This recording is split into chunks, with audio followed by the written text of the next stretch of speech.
Hello friend, welcome to dot net classes. Dot net classes में आपका स्वागत है।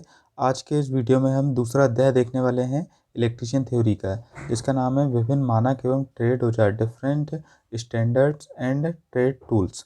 ठीक है, तो इस चैप्टर में से एग्ज़ाम में बहुत ज़्यादा कुछ नहीं आता है, थोड़ा बहुत ही आता है, बट इस चैप्टर में जो भी टूल्स वगैरह हैं वो सारे टूल्स के बारे में आपको जानकारी मिलती है। तो इन टूल्स में जो भी हैं आप लोगों को सबके नाम अच्छे से याद होना चाहिए। जब आपका प्रैक्टिकल वाइवा होता है या आप कभी भी किसी भी मशीन को खोलते हैं या उसका मेंटेनेंस करते हैं तो सारे टूल्स की आपकी आवश्यकता पड़ती है। ठीक है, तो सबसे पहले हम लोग स्टैंडर्ड्स देख लेते हैं। कुछ मानक जो हैं बनाए गए हैं, वो मानक जो हैं कौन कौन से होते हैं वो सारे हम देखते हैं। तो इसमें आप देख रहे हैं यहाँ पर मात्रक लिखे हुए हैं। कुछ मात्रकों पे से कई बार क्वेश्चन पूछे जाते हैं या इनका आपको नॉलेज होना बहुत ज़रूरी है। ठीक है, तो जैसे कि कुछ फंडामेंटल्स यूनिट्स होती हैं, मूल राशियाँ होती हैं। लंबाई जो है उसको मीटर में नापा जाता है, द्रव्यमान को किलोग्राम में। तो इस प्रकार की ये 7 मूल राशियाँ होती हैं। इनकी यूनिट क्या होती है, इनके प्रतीक क्या होते हैं, वो आप लोगों को पता होना चाहिए। यहाँ से बेसिक ही है ये सारी चीज़ें। ठीक है, इसके बाद आपकी कुछ संपूरक राशियाँ होती हैं, कॉम्प्लीमेंट्री यूनिट्स होती हैं ना। भौतिक राशि जैसे प्लेन, कोण, ठोस कोण। ठीक है, इसकी यूनिट रेडियन, स्टेरेडियन इस टाइप से होती हैं। कुछ व्युत्पन्न राशियाँ होती हैं। ठीक है, तीसरी वाली तालिका में आप देख रहे हैं व्युत्पन्न राशियाँ जो इनसे बनी होती हैं। जैसे बल, न्यूटन, मात्रक न्यूटन होता है, इसको एन से बताते हैं। क्षेत्रफल, शक्ति। तो ये आपकी 10-15 प्रकार की होती हैं, इससे ज़्यादा भी होती हैं ये। ठीक है, तो आप यहाँ पे देख रहे हैं ये तालिका में यहाँ भी है और यहाँ भी है। तो इनकी सबकी यूनिट और ये सब आप लोगों को बेसिक चीज़ें हैं। एग्ज़ाम में कई बार पूछी गई हैं, एक आध बार पूछी गई हैं, कोई ज़्यादा इंपॉर्टेंट नहीं है, बट आप लोगों को ये सब बेसिक चीज़ें पता होनी चाहिए। ठीक है, इसके बाद हम लोग टूल्स पे आते हैं सीधे। हाँ, एक यहाँ पर ये जो स्टैंडर्ड्स जो बनाए गए हैं ये BIS के द्वारा बनाए जाते हैं। तो BIS का फुल फॉर्म आया था एक बार एग्जाम में, bureau of Indian standards, BIS। ठीक है, जैसे ISI का है वैसे अब BIS का मार्क आता है। ठीक है, तो BIS का फुल फॉर्म एग्जाम में पूछा गया है। इसके बाद अपन टूल्स के बारे में देखते हैं। जैसे प्लायर है ये, तो प्लायर्स में आप लोगों को पता होना चाहिए प्लायर्स का क्या काम होता है, कहाँ यूज़ होता है। आगे देखते हैं। इसके बाद आपका जैसे कॉम्बिनेशन प्लायर होता है, कटिंग प्लायर होता है, नोज़ प्लायर होता है, लॉन्ग नोज़ प्लायर होता है। तो ये सारे जो प्लायर हैं इनके डायग्राम आप लोगों को पता होना चाहिए। मेन चीज़ है आपको पहचान में आना चाहिए कि ये कौन सा डायग्राम है, कौन सा प्लायर का। एग्ज़ाम में चित्र आ जाते हैं डायरेक्टली, ड्राइंग बनी हुई आ जाती है, उसमें से पूछा जाता है 4 ऑप्शन में ये कौन सा प्लायर होता है। ठीक है, इसी प्रकार और ये हैमर है। हैमर पे से कई बार क्वेश्चन पूछे जाते हैं। बॉल पेन हैमर है, स्ट्रेट पेन हैमर है, मैलेट है। लकड़ी का जो बना होता है वो हैमर क्या कहलाता है, मैलेट कहलाता है। जो लोहे की चादर वगैरह को ठोकने के लिए, सीधा करने के लिए लकड़ी वाले मैलेट का प्रयोग किया जाता है। ठीक है, ये स्ट्रेट पिन हैमर है, ये बॉल पेन हैमर, ये पिन जैसी बनी हुई है, बॉल जैसी बनी हुई है, बॉल पेन हैमर कहलाता है। ठीक है, इसके बाद कुछ हेक्सा चीज़ल वगैरह होती है। ठीक है, चीज़ल हैं, सबके डायग्राम आप एक बार देख लें। इस पे से थ्योरेटिकल क्वेश्चन नहीं आता है, बस आपका डायग्राम बना के पूछा जा सकता है कि ये कौन सा प्रकार का चीज़ल है या हैमर है, ये सब आते हैं। आगे देखते हैं। इसके बाद आपका इम्पोर्टेंट है पेचकस। पेचकस जो है स्क्रू ड्राइवर इसको इंग्लिश में बोला जाता है। ठीक है, इसकी जो कॉर्नर वाली जो देख रहे हैं आप, इसको टिप बोला जाता है, इसको बीच वाले हिस्से को शैंक बोला जाता है और ये लास्ट वाले को हैंडल बोला जाता है। ठीक है, तो इस पे से एक बार डायग्राम बना के क्वेश्चन आया था कि ये लंबे वाले हिस्से को क्या बोला जाता है। एक बार ये आया था कि कॉर्नर वाले हिस्से को क्या बोला जाता है, तो ये टिप होती है, शैंक होती है। ठीक है, इसी प्रकार के आपके जो भी टूल्स हैं, जैसे पोकर है, तो पोकर में भी यही सब दिख रहा है, इससे छेद वगैरह करने के लिए किया जाता है। इसमें भी हैंडल, शैंक और टिप, ये सब चीज़ें होती हैं। फिर आप लोग देख रहे हैं यहाँ पर है फेस टेस्टर। फेस टेस्टर जो है ये इंपॉर्टेंट होता है आपका फेस टेस्टर। ठीक है, तो यहाँ पर एक लैंप लगा रहता है ना, तो इसके बारे में पूछा जाता है कि ये जो है वो कौन सा लैंप है। ये लैंप के बारे में आप लोगों से एग्जाम में पूछा जाता है, इसको नियॉन लैंप बोलते हैं। ठीक है, नियॉन लैंप बोला जाता है। क्वेश्चन इसी पे से और हो जाता है कि इसको नियॉन लैंप क्यों बोलते हैं, क्योंकि इसके अंदर नियॉन गैस भरी होती है। ठीक है, इस बल्ब के अंदर। तो टेस्टर जो है कितने वोल्ट तक के लिए मेज़र किया जाता है, ये 400 वोल्ट तक मेज़र करने के लिए 500 वोल्ट तक, ठीक है, 400 से 500 वोल्ट तक मेज़र आप इससे कर सकते हैं फेज़ टेस्टर से, ठीक है। इलेक्ट्रीशियन नाइफ़ है, नॉर्मली आपको इलेक्ट्रीशियन के पास एक इलेक्ट्रीशियन नाइफ़ होना चाहिए, इसमें बहुत सारे प्रकार के टूल्स रहते हैं, ठीक है। इसके बाद आपका ये देख रहे हैं आप डायग्राम माइक्रोमीटर, ठीक है। एक माइक्रोमीटर होता है, एक वर्नियर कैलिपर्स होता है।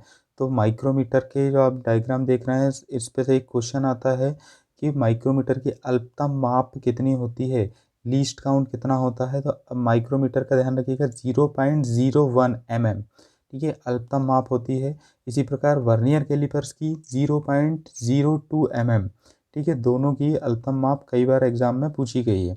तो माइक्रोमीटर का आप डायग्राम देख लीजिए, इसको बहुत अच्छे से बना लीजिएगा। इसमें आप लोगों से कुछ भी पूछा जा सकता है यहाँ पे। तो ये जो डायग्राम आप लोग देख रहे हैं, इसमें आपका जैसे कि ये स्पिंडल है, ये फ्रेम है, रेचेट है, ठीक है, स्केल है, तो इन पे से भी डायग्राम बना के पूछा जा सकता है कुछ भी। तो ये इंपॉर्टेंट है माइक्रोमीटर, एक वर्नियर कैलिपर। वायर गेज अगला देख रहे हैं, वायर गेज, वायर गेज से वायर का माप करने के लिए किया जाता है। तो माइक्रोमीटर भी वही है, उससे भी वायर का गेज पता किया जाता है, वायर गेज से भी वायर का गेज पता किया जाता है। इसके बाद आप लोग देख रहे हैं, ये टॉप पे जो चित्र बना हुआ है, ये आपका क्रिम्पिंग टूल्स है। इस पे से भी क्वेश्चन एग्जाम में आया है। जो केबल्स वगैरह में जो लक्स लगाए जाते हैं, लक्स लगा के, जैसे आपने देखा होगा केबल लगी है, कोई बैटरी में लगाना है लक्स, तो उसके ऊपर लक्स लगाते हैं, फिर उसको कसा जाता है। तो जो लक्स को अगर वायर के ऊपर कसना है आपको, तो उसके लिए क्रिम्पिंग टूल्स का प्रयोग किया जाता है, ठीक है। क्रिम्पिंग जॉ कहलाता है ये, ठीक है। वायर स्ट्रिपर कहलाता है, इंसुलेटर लगा हुआ है, ये हैंडल कहलाएगा। तो क्रिम्पिंग टूल्स के द्वारा लक्स को लगाया जाता है किसी भी केबल के अंदर। अब ये वॉइस है, हैंड वॉइस रहती है, ये पाइप वॉइस रहती है ना, इसको फंसाते हैं, टेबल वॉइस रहती है। इसमें फंसा के कोई भी जॉब वगैरह आपने फिटर वगैरह में देखा होगा, इससे ही आपके सारे जॉब बनाई जाती है। स्निप है, स्निप आप देख रहे हैं, इससे लोहे की चादर वगैरह काटने के लिए स्निप का प्रयोग किया जाता है, ठीक है। इसके बाद आप लोग देख रहे हैं, ये पुली पुलर है, नीचे आप देख रहे हैं डायग्राम में पुली पुलर है। इसमें 3 पैर होते हैं इसके, और एक के ऊपर है बेयरिंग पुलर। पुली पुलर में कोई भी मशीन है, मोटर है, उसमें से आपको पुली निकालने के लिए पुली पुलर का प्रयोग किया जाता है, बेयरिंग निकालने के लिए बेयरिंग पुलर का प्रयोग किया जाता है, ठीक है। इसके बाद ये ब्लो लैंप है, ब्लो लैंप का प्रयोग जैसे कोई भी सोल्डरिंग वगैरह की जाती है, तो वहाँ पर सोल्डर आयरन का प्रयोग किया जाता है, ठीक है। जैसे कोई बड़ी केबल है, तो वहाँ पर ब्लो लैंप का प्रयोग किया जाता है, ठीक है। इसके बाद आप लोग देख रहे हैं राष्ट्रीय वैद्युतिक कोड 2011 का परिचय, ठीक है। तो इसमें वायरिंग, इलेक्ट्रिकल वायरिंग से संबंधित है ये। इसमें यहाँ पर BIS के द्वारा कुछ कोड बनाए गए हैं, तो यहाँ से कई बार क्वेश्चन आया है। IS कोड, IS कोड क्या होता है, 732/1963, ठीक है, 732/1963 है। इसके बाद IS 4648, ये जो है आपकी इलेक्ट्रिकल वायरिंग के लिए प्रयोग किए जाते हैं, ठीक है। इसके बाद यहाँ पे कुछ कोड के अंतर्गत ये स्टैंडर्ड्स बनाए गए हैं, ठीक है। तो ये सारे स्टैंडर्ड्स आप लोग देख, इसके बाद इसमें जो कोड हैं आप उसके अंतर्गत देखिए, जैसे उप परिपथ जो है उसमें 10 से अधिक पावर, और पावर के लिए 8 से 2 से अधिक उपभोग बिंदु नहीं होने चाहिए, ठीक है। इसके बाद यहाँ पे सभी की वोल्टेज दी रहती है कि लैंप जो स्टैंडर्ड उसको 60 वाट का माना जाता है, ठीक है। सॉकेट जो है आपका वो जो है 1000 वाट के लिए प्रयोग किया जाता है, 100 वाट के लिए प्रयोग किया जाता है। फ्लोरोसेंट ट्यूब 40 वाट, छत का पंखा जो है 60 वाट का, मरकरी वेपर लैंप 80 वाट का, और पावर सॉकेट जो है वो 1000 वाट का प्रयोग में स्टैंडर्ड ये बनाया गया है कि यहाँ पर अधिकतम इसमें इतना ही प्रयोग किया जाएगा। अब जैसे यहाँ पर और है स्विच की बोर्ड जो है वो फर्श से कितना ऊंचा होना चाहिए, 1.3 मीटर होना चाहिए, ठीक है। यहाँ पर लिखा हुआ है आपका कि जो लाइट है, लाइट की फर्श से ऊंचाई कितनी होनी चाहिए, 2.25 मीटर से कम नहीं होनी चाहिए, मतलब इसके ऊपर ही होनी चाहिए। तो यहाँ पर ये जितने भी पॉइंट है, पॉइंट को सिर्फ आप एक बार रीड कर लीजिएगा। तो जो भी वायरिंग में प्रयोग किए जाएंगे वो सब इसी स्टैंडर्ड के अकॉर्डिंग प्रयोग में किए जाएंगे, ठीक है। सभी का अर्थिंग होना चाहिए प्रॉपर, ठीक है। एक स्टैंडर्ड बनाया गया है कि लाइट की ऊंचाई इतनी होनी चाहिए, पंखे की ऊंचाई ज़मीन से, ठीक है, कभी भी फर्श से पंखे की ऊंचाई मापी जाती है, ऊपर छत से नहीं नापी जाती है। तो एक स्टैंडर्ड बनाया गया है कि इतने ऊंचा पंखा लगा होना चाहिए, इतनी ऊंची लाइट होनी चाहिए, इतनी ऊंचाई पे बोर्ड होना चाहिए, बोर्ड किस साइड होना चाहिए, लेफ्ट में, राइट में, गेट के किस साइड होना चाहिए। तो ये सारी चीज़ों को मानते हुए कि स्टैंडर्ड के तहत यहाँ पे नियम बनाए गए हैं। तो इस चैप्टर में से बस यही सारी चीज़ें हैं, बेसिक चीज़ें आप लोगों की है, रीडिंग करना है इसमें।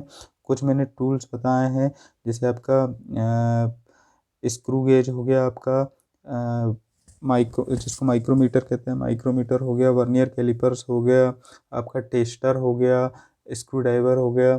तो यही सारे आपके यहाँ पे मेन हैं। तो इन्हीं पे से कोई क्वेश्चन आता है तो इन्हीं पे से आएगा, या फिर आपका जो भी टूल्स हैं उनके डायग्राम बना के दे दिया जाएगा, तो उसमें से पूछा जाएगा ये कौन सा टूल्स है। तो बस इन्हीं सारी चीज़ों पे से क्वेश्चन आप लोगों के पूछे जाएंगे। तो छोटा सा चैप्टर है, इसमें ज़्यादा कुछ नहीं है, बट आप लोगों को समझने वाली चीज़ें बहुत सारी हैं कि आप लोगों को सारे टूल्स के बारे में जानकारी हो जाए। तो आई होप आप लोगों को वीडियो पसंद आया होगा। यदि वीडियो पसंद आया तो उसको ज़्यादा से ज़्यादा शेयर करें। चैनल पे यदि नए हैं तो चैनल को सब्सक्राइब करें और ज़्यादा से ज़्यादा शेयर करें। Thank you.